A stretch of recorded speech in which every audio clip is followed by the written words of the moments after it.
What's going on here? May eten ni ato amela nto ke oblahin eten ni ato amela ni ye jo tun mi keba ke ye je pe no ke money yo te amegbe ebalu en mo fe mo ba je pe no money yo te ke agbe ebalu o le no ne won happy on kan eneyo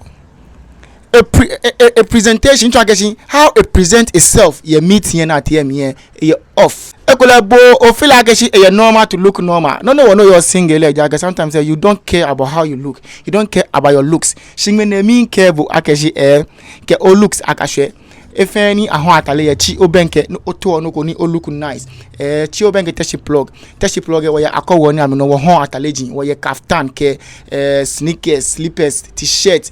baggy jeans no fe no na a look fresh me wo hon ko ye bi ne shirt kometo mo ina me gani bi ona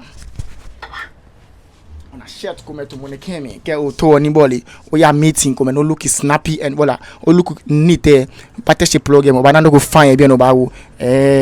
kaftan more kaftan we kaftan p different kaftan e bi different ones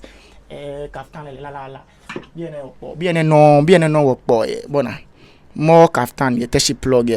na chi anya benka